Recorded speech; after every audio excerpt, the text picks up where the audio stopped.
Helo, shwmae? Rhiannon Marks ydw i ac wi'n gweithio yn Ysgol Gymraeg ym Mhrifysgol Caerdydd, lle wi'n dysgu cyrsiau ar lenyddiaeth gyfoes a theori lenyddol.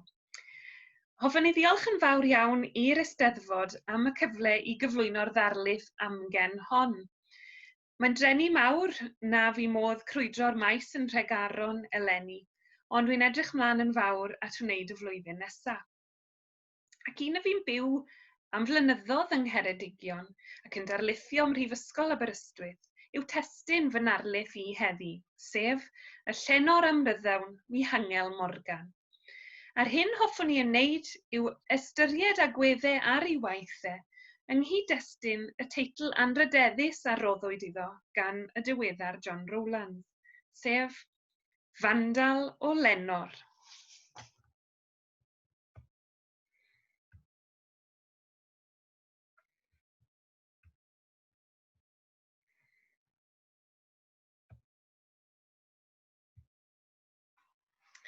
Wel, mae'n siŵr gen i fod Mihangel Morgan yn enw sy'n adnabyddus i bob un ohonoch chi, gan ei fod yn un o lenorion mwyaf toreithiog y Gymru gyfoes. Fe wrth gwrs oedd enillydd y Fedal Ryddiaith yn Eisteddfod Genedlaethol Cymru Llanelwedd 93 am ei nofel arloesol Dirgel Ddyn. Ac ers hynny bu'n llenor cynhyrchiol tu hwnt, yn awdur 9 o nofelau, 8 cyfrol o ffuglen fer, cyfrol o ysgrifau, 4 cyfrol o farddoniaeth, ynghyd ag amryw o gyfrolau blant. Ac nad yw ei waith wedi derbyn cymaint â hynny o sylw beirniadol, mae Mihangel Morgan yn un o'n llenorion pwysica.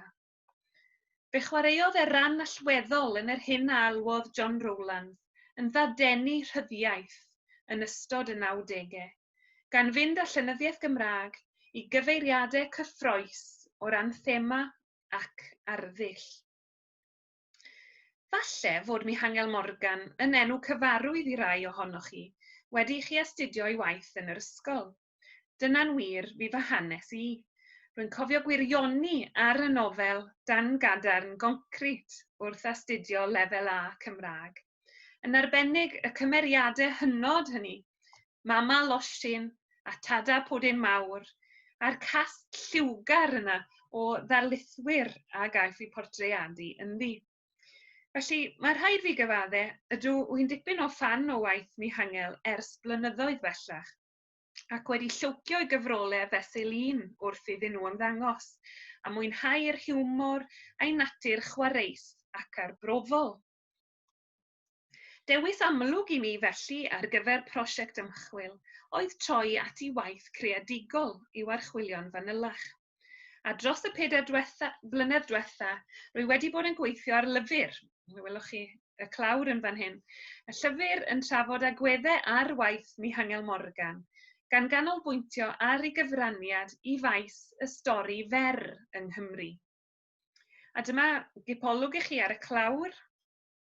Teitl yw y dychymyg ôl fodern agweddau ar ffuglen fer Mihangel Morgan, ac mae ar fin cael ei ryddhau o fewn y dyddiau nesaf a dweud y gwir. Felly cofiwch gadw llygad mas am y clawr trawiadol hwn gan Tom Piper. Felly y mwriad i yn y ddarlith hon heddi yw rhoi rhyw flas i chi ar y drafodau sydd yn y llyfr. Hoffwn i edrych yn benodol ar stori fer gan Mihangel Morgan, o'r enw Ymwelydd Sir Thomas. Mae'n dod o'r casgliad Kate Roberts ar ystlum a gyhoeddwyd gan wasg y Lolfa yn 2012. Felly, byddwch yn barod, mae hi'n stori arswyd o fath, felly byddwch yn barod i gael eich arswydo. Ond o ddifri, hoffwn i ganolbwyntio'n benodol ar yr hyn sydd ar waith yn y stori, ac edrych ar y berthynas rhwng stori fer Mihangel Morgan a cherddi un o'n beirdd enwocaf, sef Sir T.H. Parry Williams.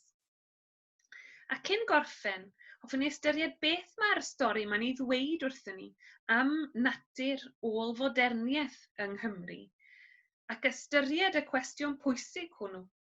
A oes modd cyfri Mihangel Morgan yn fandal o Lenor mewn gwirionedd? Felly, cyn troi at y stori hon yn benodol, Gadewch i ni ddechrau trwy ystyried perthynas Mihangel Morgan a ffurf y stori fer. Felly wrth fynd ati i wneud arolwg llenyddol o ffurf y stori fer yn ail hanner yr 20fed ganrif, noda Megan Thomas fod modd adnabod cyfnod newydd yn natblygiad y ffurf yn ystod y 1990au. Mae'n dweud fel hyn, in the 1990s, the short story appears to be gaining a new lease of life. A heb amheuaeth, un o'r prif lenorion fi'n rhan o'r dadeni hwn yw Mihangel Morgan. 1992, cyhoeddodd 8 cyfrol o straeon byrion.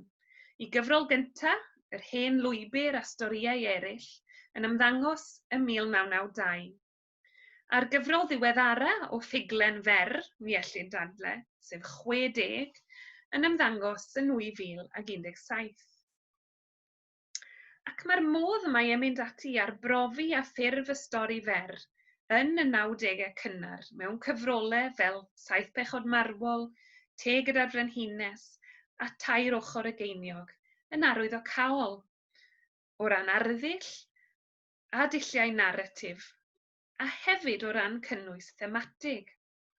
A'r hyn welwn ni yw awdur sy'n fodlon mentro, wrth fynd ar darllenydd ar antur ymhell oddi wrth y tiroedd realaidd bu'r stori fer yn cylchdroi ynddyn nhw am ddegawdau.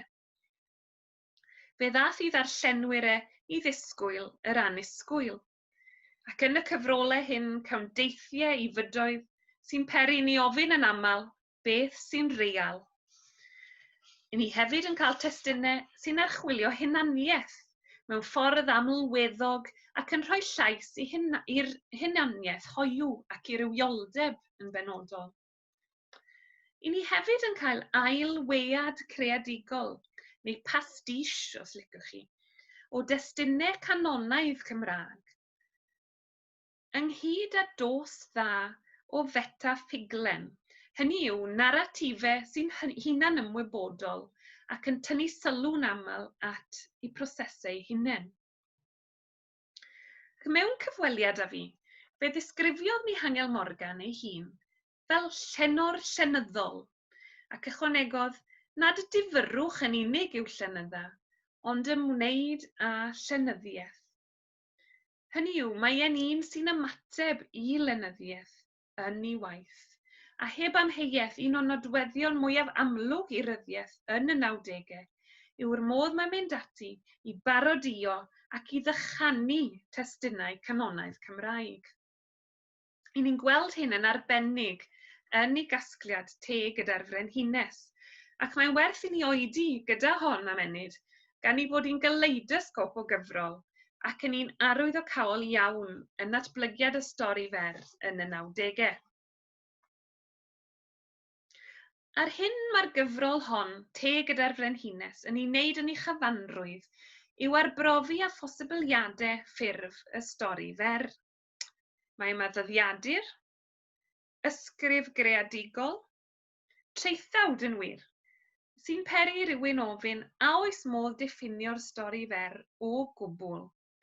Mae'n archwilio'r ffiniau, mae'n gwthio'r ffiniau ac yn wir yn ymwrthod ar ffiniau, ac yn cynnig sylwebeth ar ffurf y stori fer, gan i ryddhau hi rhag unrhyw ddiffiniad caeth a roddwyd iddi cyn hyn. Felly mae'r gyfrol Te gyda'r Frenhines yn llawn straeon sy'n sefyll am y pegwn a'r math o straeon a ysgrifennau yr henfeistres y stori fer, Kate Roberts. Yn wir, aeth Mihangel Morgan ati'n fwriadol i ddychanu ac i wirdroi gwaith yr enwog Frenhines ein llen, ac i bob pwrpas caiff yr hen Frenhines ei diorseddi. Os ydych chi'n gyfarwydd â gwaith Kate Roberts, mae'n werth i chi droi at y stori Stryd Amos gan Mihangel Morgan, lle cawn ailwead dychanol o Stryd y Glep gan Kate Roberts. Caiff y naratif i gyflwyno o safbwynt cymeriad amgen. A'r hyn sy'n ddiddorol wrth ddarllen y ddwy stori ochr yn ochr yw bod testun Mihangel dro ar ôl tro yn dychanu naratif Kate Roberts mewn modd digon doniol. Fe allan ni nodi sawl enghraifft, a dwi yn gwneud hynny yn fy nghyfrol, ond dyma enghraifft sydyn i chi. I ni'n gweld hyn yn benodol wrth iddo fe ddychanu y diffiniad a ddefnyddiwyd gan Kate Roberts. Felly, ar gyfer Stryd y Glep, fe alwodd Kate Roberts y gyfrol yn stori hir fer. Beth mae Mihangel yn galw i ddarnynte, ond stori fer hir. Felly mae'n gwneud hwyl am ben y diffiniadau caeth yna a roddwyd i'r stori fer yn y gorffennol, gan awduron fel Kate Roberts. Ac ydy wir mae'n ymddangos fel tipyn o rebel wrth iddo fe dynnu stimiau ar waith un o fawrion y traddodiad llenyddol. Stori arall sy'n werth i darllen yw cyfansoddiadau a beirniadaethau. Teitl falle sy'n canu cloch i'r eisteddfodwyr brwd yn ein plith. Ydy, mae'n dwyn i gof gyhoeddiad llenyddol blynyddol yr eisteddfod. Ond golwg go ddychanol y gewn ni ar y prosesau o feirniadu a chyfansoddi mewn gwirionedd, wrth i Mihangel Morgan ddychanu'r stori fer eisteddfodol. Fe gewn ni hanes y beirniad eisteddfodol Rhiannon Lewis Parry yn y stori, wrth iddi setlo'n ddefodol i ddarllen y cyfansoddiadau a ddaeth i law. Ac mae'n mwynhau cael brechdanau wedi torri'n riongle, hwnna'n help iddi gyda'r beirniadu. Ac yn y stori, ni'n cael cip ar ei hymateb hi i'r gweithiau sydd wedi cael eu cyflwyno. Ac mae'r ymateb yn ddadlennol a dweud y lleia. Mae'n cael ei phortreadu fel menyw cwbl ragrithiol, ceidwadol iawn i safonau sy'n wfftio unrhyw newyddeb. A wir, mae'n gwrthod gobrwyo un darn am ei bod hi'n gwybod pwy yw'r awdur a dyw hi ddim yn awyddus i'r person yna ennill. Felly, i ni gweld y fandal ar waith wrth iddo fe ddychanu'r traddodiad blynyddol o gynnal cystadleuaeth stori fer yn yr eisteddfod. Ac yn anffodus yr awgrym i ni'n gael yw mae ymdroi yn yr un hen ferddwr mae cystadlaethau llenyddol, pan fo'r un beirniad wrth y lliw yn dragywydd. Ond yr hyn sy'n wir yn ddiddorol am y stori yw ei bod hi, bod hi'n dychanu beirniad a'i safonau ceidwadol, yn stori eithriadol o arbrofol i gwead a'i strwythyr, ac yn wir mae'n tynnu'n gwbl groes i'r geidwadaeth a bortreadur ynddi. Mae hi felly yn stori sydd yn anuniongyrchol, yn fanifesto o blaid arbrofi ar stori fer. Wel, pan gyhoeddwyd y straeon yma yn y 90au, nath sawl beirniad dynnu sylw at naws radical ffuglen Mihangel yn y cyfnod hwn. Fe gafodd ei ddisgrifio'n gofiadw iawn gan John Rowlands yn ddrylliwr delwau ac yn fandal o Lenor. Ac mae Rowlands hefyd yn ei ddisgrifio fel yr un sy'n tynnu llun mwstash ar y Mona Lisa ac yn sgriblo'r sloganau rheglyd ar y cerrig beddau yn y fynwent. Ac mae'r sôn yma am dynnu llun mwstash ar y Mona Lisa yn dwyn i gof yr hyn roedd yr artist Marcel Duchamp yn ei wneud yn ei waith celf, lle roedd yn defnyddio gwrthrych oedd yn bodoli eisoes a'i droi yn rhywbeth arall, y ready-made fel nhw'n cael ei galw. Ac fe wnaeth y hyn drwy ddefnyddio cerdyn post o'r Mona Lisa a thynnu mwstash ar y cerdyn. Felly dyna'r awgrym yn sylw John Rowlands, bod Mihangel Morgan hefyd yn ymateb i ddarnau o gelfyddyd sy'n bodoli'n barod, boed nhw'n straeon byrion, yn nofelau neu'n ddarnau o farddoniaeth, a fod yn dipyn o rebel wrth dynnu mwstash arnyn nhw. Fe wnaeth rhai beirniad eraill hefyd dynnu sylw at natur radical, dychanol, delwddrylliol gwaith Mihangel yn ystod y cyfnod hwn. Mae Angharad Price er enghraifft yn dweud mai delwddrylliaeth yw un o egwyddorion sylfaenol ffuglen Mihangel Morgan. a'r traddodiad llenyddol Cymraeg yw ei darged amlaf. Wel, yng ngweddill y ddarlith hon, hoffwn i ystyried a yw gwaith diweddarach Mihangel Morgan yn radical mewn gwirionedd. A gofyn i ba raddau y gallwn ni honni ei fod yn fandal o Lenor wrth iddo ail ymweld â thestynau llenyddol yn ei waith. Gadewch i ni felly droi at y gyfrol Kate Roberts ar ystlum a dirgelion eraill. Wel, mae'r gyfrol hon unwaith eto yn ymwrthod â ffuglen realaidd Kate Roberts ac yn archwilio'r ffin rhwng ffaith a ffuglen, rhwng beirniadaeth lenyddol a rhyddiaeth ddychmygus. Ac i ni'n cael golwg amgen felly ar ffigurau enwog fel Dafydd ap Gwilym, Saunders Lewis, Islwyn Folk Ellis, Kate Roberts a T.H. Parry Williams. Wrth i'r gyfrol ail-weu ac ail-ddehongli gwaith y llenorion hyn mewn ffordd ddigon doniol. Ond ar yr un pryd, mae nifer o'r testunau gwreiddiol fel petai yn llechu o dan yr wyneb mewn ffordd digon palimpsestaidd. A dyna'n union a welwn ar waith yn y stori ymwelydd Sir Thomas. Nawr, mae siŵr bod rhai ohonoch chi eisoes yn gyfarwydd â'r stori, ond os nad ydych chi, mae wir yn werth ei darllen ac yn un o'n hoff storïau i, dwi wrth y modd yn edrych ar hon gyda myfyrwyr. Mae'n ddarn naratif yn y trydydd person sy'n darlunio Sir Thomas, sef y llenor a'r academydd enwog o Rhydd Ddu, Sir T.H. Parry Williams, yn cwrdd ag angau. Ac yn y stori, daw angau i'r dir llenor yn ffurf ymwelydd, ac wrth i'r ymwelydd gnocio'r y drws, mae'n amlwg nad yw Sir Thomas yn ei ddisgwyl, gan ei fod y tu allan yn llewis i grys, yn tendio ei rosys. Ac fe gaiff ei ddrysu braidd gan ymddangosiad yr ymwelydd, a dwi'm yn siŵr iawn pwy yw e. Ond yr hyn sy'n ddiddorol am hyn yw fod y profiad a gaiff Sir Thomas yn y stori yn dwyn i gof eiriau T.H. Parry Williams ei hun mewn rhigwm, lle oedd e'n dweud, pan gyfarfu e fe ag angau ar goedd, wyneb yn wyneb, megis, ni wyddai pwy oedd.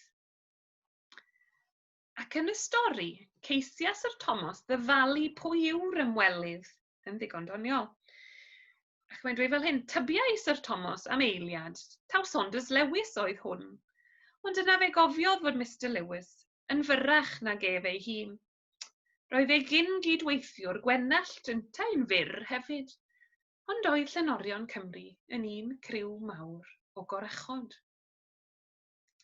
Felly caiff yr ymwelydd hyd yn oed i wfftio am fod yn werthwr nwyddau, yn un o dystion Jehofa, cyn i'r ymwelydd yn y diwedd orfodi ei ffordd i mewn i'r tŷ a'i gyflwyno ei hun fel hyn. My fi, meddai, gan estyn llaw wen, a oedd yn ddim ond esgyrn gwyn. My fi yw angau. Ac yn y ddeialog sy'n dilyn, caiff Sir Thomas wybod gan ei ymwelydd fod awr fawr ei farwolaeth wedi cyrraedd. Felly, yr hyn sy'n arwydd o caol am o'r olygfa hon ac am ddyfodiad yr ymwelydd yn y lle cyntaf yw ei fod yn ymgorffori un o brif themau gwaith Parry Williams. Wedi'r cyfan, mae marwolaeth, meidroldeb, bywyd ar ôl marwolaeth a lle'r unigolyn yn y bydysawd yn themau sy'n codi'n gyson yng ngweithiau modernaidd Parry Williams. Meddyliwch er enghraifft am sonedau fel Dychwelyd a Moelni, rhegymau fel Yr Addewid, Daw ein tro, Cyfaill a Bro i enwi ond rhai. Ac wir, mae lle i ddadle, mae creadigaeth Parry Williams ei hun ddaw i ymweld ag yn y stori hon, gan iddo fe bersonoli angau yn ei rigwm carol nadolig. Os cofiwch chi, yn y rhigwm Mae T.H. Parry Williams yn portreadu angau fel yr ymwelydd sy'n galw heibio ar farwolaeth ei dad ar ddydd Nadolig, gan droi gwyl y gennin ddygwyl y marw fel joc. Yn y rhigwm, mae Parry Williams yn sarhau angau yn ei alw yn llechgi sy'n dangos ei orchest. Ac wedyn, os cofiwch chi, erbyn cwpled ola Parry Williams, mae rhyw awgrym o ail feddwl ac o eisiau tynnu'r geiriau yna yn ôl. A dyma'r pwynt allweddol yn stori Mihangel. All y bardd ddim tynnu'r geiriau yn ôl, achos mae'r cymeriad a greodd Parry Williams yn ei waith, fel petai'n dod nôl i ail ymweld ag e, neu'n ei hontio fe, os maddeuwch i mi am y term Saesneg. Ac mae'r ddeialog sy'n cynnal gweddill stori Mihangel rhwng Sir Thomas ac angau yn llawn cyfeiriadau chwareus at waith Parry Williams. Mae angau, er enghraifft, yn sôn am y sarhad a gafodd e gan y bardd ar hyd y blynyddoedd. Ac erbyn diwedd y sgwrs mae e wedi cyrraedd pen i deni. Mae'n dweud fel hyn: "Na fe, dwi wedi cael digon. Dwi wedi derbyn digon o enwau cas oddi wrthoch chi dros y blynyddoedd. Pen dychrynwr, mei lord yr angau gawr. Wel, dyma ddigon. Dewch, does dim dewis da chi nawr." Felly, tro ar ôl tro, mae deialog y stori fer yn creu cysylltiadau chwareus a gwaith Parry Williams, ac yn dychanu i synfyfyrion e am farwolaeth. Ac wrth wneud hyn, caff awdurdod y testunau gwreiddiol i danseilio i bob pwrpas. Fe gofiwn i Parry Williams yn ei rigwm enwog Bro, ddychmygu effaith ffisegol i farwolaeth ar ei fro. Fe ddaw crac i dalcen tir ysgol ar fin y lôn, pan grybwyllir yn newydd ynghys y teleffon. Fe ddaw cric i gyhyrau eryri, ac i lu afon gwirfau daw cramp fy marwolaeth i. Er hynny, yn stori Mihangel, dyw angau ddim yn poeni rhyw lawer am hyn. Ac wrth i Sir Thomas siarad ag e a sôn am effaith i farwolaeth ar ryd fi, mae'n dweud fel hyn: "Meddyliwch am effaith fy marwolaeth ar fy mro, mae darnau ohono i ar hyd y lle." Yr ymwelydd gaiff y gair ola: "Peidwch â becso, bydd eich bro yn poeni dim. Dewch." Felly, yn ei gyfanrwydd, mae darn Mihangel yn tanseilio'r ddelwedd gyhoeddus o Parry Williams fel ffigwr llenyddol, ac mae'n torri ar y rhith ohono fel cawr mawr llenyddol. Ac wrth i angau geisio i hebrwng e, mae'n dweud wrth Sir Thomas nad yw ei holl anrydeddau fe yn golygu dim yn y pen draw. Ac wrth i Sir Thomas geisio cywiro'i ramadeg, mae'n dweud fel hyn: "Nawr te, paid â chywiro yng Nghymreg i. Ches i ddim dosbarth cyntaf yn yr iaith yn wahanol i chi, na dim gradd uwch o'r Sorbonne na'r Rhydychen ac yn y blaen. Dwi'n gwneud yng ngorau. Sdim angen cymhwyster i wneud yng ngwaith fi." Felly dyna ni, Sir Thomas yn cael ei roi yn ei le gan angau. Wel, mae'r stori hon yn gweithio ar sawl lefel. Mae'n ddigri a hefyd yn ddwys. Ac wrth i ni edrych yn fanylach ar adeiladwaith y stori, yr hyn sy'n ddiddorol i fi yw ei bod hi'n troedio'r ffin rhwng ffaith a ffuglen, gan ei bod hi'n cynnwys rhai ffeithiau am fywyd Parry Williams, ac eto mae'r sefyllfa ynddi hun yn gwbl ffuglenol. Yn y cyswllt hwn, mae'n werth troi at eiriau Brian McHale, lle mae'n awgrymu fod ffuglen nodweddiadol ôl-fodernaidd yn ymdrin â gwahanol fydoedd, ac yn ymateb i gwestiynau fel hyn: What happens when different kinds of worlds are placed in confrontation, or when boundaries between worlds are violated? A'r hyn welwn ni yn ymwelydd Sir Thomas yw fod y ffin rhwng ffuglen a ffaith, rhwng realiti a ffantasi, yn cael ei chymylu. Ac wrth i'r bydoedd gwahanol ma ddod ynghyd, mae'n gwneud i ni ofyn cwestiynau newydd am natur gwirionedd a natur realiti. Nodwedd ôl-fodernaidd yn wir. Ac a dilyn y pwynt yma ymhellach, yr hyn sy'n fwyaf arwyddocaol yn y stori hon, ymwelydd Sir Thomas yn fy nhyb i, yw'r berthynas ddiddorol a welwn ni rhwng moderniaeth, modernism ar y naill llaw, ac ôl-fodernaidd, postmodernism, ar y llaw arall. Yn aml, mae'n cael ei gyfri, mae gwaith Parry Williams, mae yn ei waith y gwelwn ni fodernaidd Gymraeg ar ei mwyaf amlwg. A diai fod modd cyfri gwaith Mihangel Morgan yn un o'n llenorion ôl-fodern amlyca. Yr hyn welwn ni felly yn ymwelydd Sir Thomas yw bod y stori fer ôl-fodernaidd yn gwneud hwyl am ben y farddoniaeth fodernaidd a gafwyd gan Parry Williams ac yn cynnig sylwebeth arni. Ac eto, gwneud hwyl am ben y farddoniaeth, mae effaith artistig y stori fer yn dibynnu'n llwyr ar y farddoniaeth wreiddiol mae'n cyfeirio ati drwy gydol y stori. Mae maddeuoliaeth ddiddorol ar waith felly, ac mae hyn yn cael ei drafod gan Linda Hutcheon, ac mae'n nodi fel hyn. Postmodernism paradoxically incorporates and challenges that which it parodies. Ac mae'n dweud ymhellach fod syniadaeth ôl-fodernaidd yn gwbl baradocsaidd. The ideology of postmodernism is paradoxical, for it depends upon and draws its power from that which it contests. It is not truly radical, nor is it truly oppositional.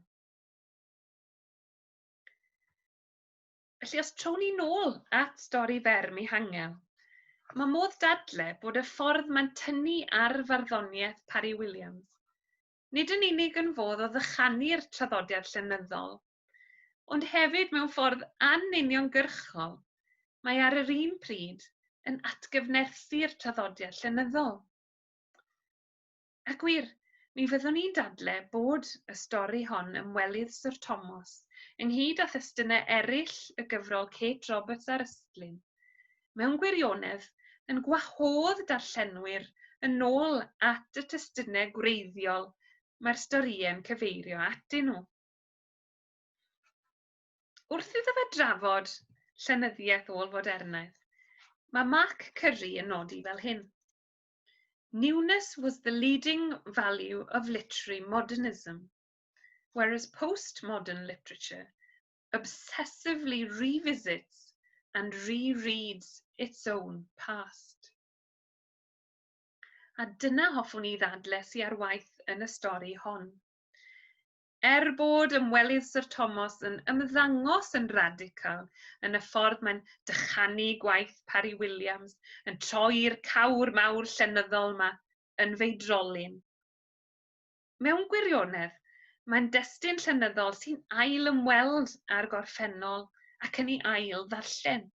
Ac yn ei dro, mae hyn yn gwahodd ni ddarllenwyr i ail ymweld â thestynau Parry Williams a'i hail ddarllen nhw yn hunain. Fe soniais i'n gynharach am heiriad Linda Hutcheon, nad yw ideoleg ôl-fodernaidd yn wirioneddol radical. Ond yr hyn falle mae rhaid ni ofyn yn y cyd-destun Cymraeg yw i ba raddau y gall awdur ôl-fodernaidd sy'n ysgrifennu mewn iaith leiafrifol fod yn wirioneddol radical. Mewn diwylliant sy'n ofni tranc yr iaith, falle nad yw'n annisgwyl bod pryder ynglŷn â dyfodol yr iaith Gymraeg yn cael ei fynegu'n gyson yn ein llenyddiaeth ni. ac mae hyn yn wir am Mihangel Morgan. Er I fod yn ymddangos fel petai yn radical, yn tynnu stimiau ar y traddodiad llenyddol, yn dychanu cewri mawr yn llen, mae e hefyd ar yr un pryd yn poeni'n fawr am barhad y traddodiad llenyddol. Felly mae ei radicaliaeth ymddangosiadol yn fwgwd I bryder eitha ceidwadol. Ac I ni'n gweld hyn ar waith yn y stori ymwelydd Sir Thomas. Pan ddywed angau wrth Sir Thomas I bod yn bryd iddo fe fynd, mae Sir Thomas yn protestio ac yn dweud, ond mae gen I lyfr arall ar y gweill. Dwi eisiau gadael corff mawr o waith ar fy ôl, fel y byddai'n cael ynghofio gan yr oesoedd a ddel. Ond ymateb digon negyddol y gaiff e gan angau. Totlol, mewn 10 mlynedd ar hugain fydd neb yn darllen unrhyw lyfrau heb sôn am eich llyfrau chi. Bydd pob un yn edrych ar beth o'r enw y we, a fydd dim llyfrau ar gael.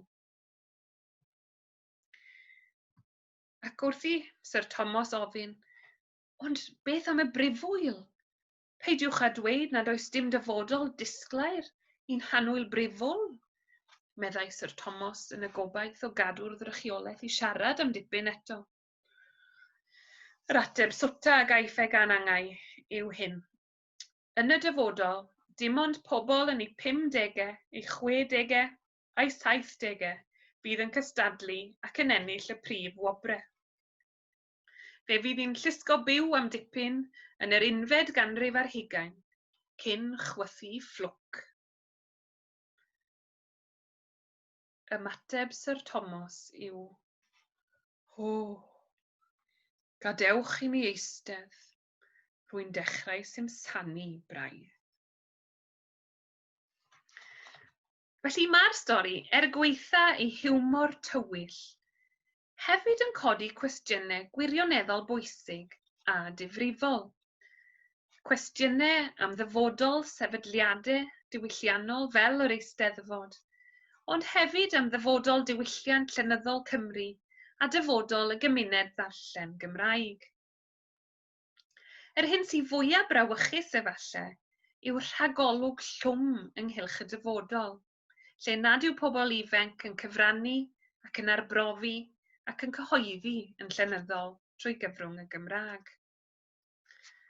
Ac mae'r pryder hwn am ddirywiad y diwylliant Cymraeg yn rhedeg fel gwythien drwy'r gyfrol Kate Roberts ar ystlum. Ynghyd â phryder gwirioneddol ynghylch edwyno'r gymuned siaradwyr a'r gymuned o ddarllenwyr. Ac yn y stori deitl, Kate Roberts ar ystlum, fe gewn ni olygfa lle mae Kate Roberts yn pryderu ynglyn â darllenwyr y Gymraeg. A dyma'r disgrifiad ohoni. Edrychodd ar ei chasgliad o lyfrau eraill a gweld y Mabinogi, llyfr y Tri Aderyn, y Bardd Cwsg, gwaith Dafydd ap Gwilym Thomas Parry, gweithiau Saunders Lewis, a DJ, a Bob Parry, a Thomas Parry Williams. Pwy oedd yn ei darllen? A phwy fyddai'n ei darllen yn y dyfodol? Pa obaith oedd i'r Gymraeg? Felly, mae hon yn gyfrol lle mae yna lawer o destunau llenyddol fel petai nhw'n ymboeni am barhad testunau llenyddol, a hynny o ganlyniad I ddiffyg sgiliau ieithyddol y gymuned siaradwyr. Ar hyn welwn ni drwy'r gyfrol hon Kate Roberts ar ystlum a dirgelion eraill. Gweitha'r radicaliaeth ymddangosiadol yw pryder gwirioneddol ynghylch dyfodol diwylliant y Gymraeg, dyfodol y diwydiant cyhoeddi, ynghyd â'r traddodiad llenyddol mae Mihangel Morgan ei hun yn rhan ohono. Wel, dyna ni. Gobeithiwch bod chi wedi cael blas ar y stori ymwelydd Sir Thomas gan Mihangel Morgan. Ac yr hoffech chi droi ati os nad ych chi wedi darllen hi eisoes, yna da chi trowch ati. Mae'r stori yn destun amlheinog sy'n darlunio sawl ymweliad neu haunting a defnyddio'r gair Saesneg mewn gwirionedd. I ddechrau, mae'r naratif yn darlunio ymweliad arswydus yn llythrenol wrth i Sir Thomas gwrdd ag angau. Ond yn ail, i ni'n gweld bod y testun ei hun fel petai'n ail ymweld â thestunau T.H. Parry Williams. Wrth i'r darn yma o ffuglen ôl fodernaidd ail ymweld â'r llenyddiaeth fodernaidd mae'n cyfeirio ati ac mae'n ddibynnol arni. Ac yn drydydd, wrth i ni, fel darllenwyr, ail ymweld â'r testunau hyn, mae'n codi cwestiynau arwyddocaol am farwolaeth y traddodiad llenyddol Cymraeg, gan orfodi'r darllenydd i wynebu cwestiynau arswydus, fel pwy fydd yma i ddarllen, a phwy fydd yma i ysgrifennu. Felly, i Mihangel Morgan gael ei bortreadu fel rebel llenyddol y 90au, wrth iddo fe dynnu stimiau ar y traddodiad llenyddol, dychanu mawrion ein llen fel Kate Roberts a Saunders Lewis, dychanu'r Eisteddfod a'r stori fer eisteddfodol. Y cwestiwn mawr yw, a oes modd i ni ystyried yn fandal erbyn heddi? Wel, mae geiriadur Prifysgol Cymru yn diffinio fandal fel hyn. Un sy'n dibrisio ac yn dinistrio gweithiau celfyddyd, prydferthwch natur a phethau gwerth ei diogelu. Mae galw rhywun yn fandal felly'n gyhuddiad braidd yn llym hyd y gwela i. Efallai fod Mihangel Morgan yn dychanu ac yn gwneud hwyl am ben rhai o'n traddodiadau ni yma yng Nghymru, o gobryn i fod e'n ei dinistrio nhw, na chwaith yn dymuno gweld ei difodiant. Ac felly, dychanu ffigurau fel Kate Roberts a T.H. Parry Williams yn y gyfrol Kate Roberts ar ystlum, nid fandaliaeth, na delw ddrylliaeth lwyr a gawni, ond gwahoddiad i droi nôl at eu gweithiau nhw, yw hail ddarllen a'i hail ddehongli mewn ffordd newydd. Fe soniodd Mihangel Morgan wrtha i mewn cyfweliad fod adeiladu ar weithiau eraill yn rhan o'i dechneg, a'i bod yn bwysig i Lenor Cymraeg ddangos ei berthynas â'r traddodiad llenyddol. Mae rhaid i ni, fel darllenwyr felly, fod yn barod i ymateb i'w her, i ddarllen yn heleth, a'n harfogi'n hunain, mwyn i ni fedru ymateb i lenyddiaeth sy'n gwthio ffiniau. Ac yn hytrach na meddwl am y traddodiad llenyddol fel peth statig, yn oriel o anfarwolion, mae rhaid i ni i gofleidio fel rhywbeth cyffroes sy'n esblygu o hyd mewn ffyrdd newydd. Wel, dyna ni. Diolch yn fawr i chi am wrando, ac os hoffech chi ragor o fanylion am waith Mihangel Morgan, yna cofiwch fod y gyfrol hon ar fi'n dod allan gen i, a chroeso mawr i chi gysylltu â mi os hoffech chi ragor o wybodaeth. Diolch yn fawr am wrando.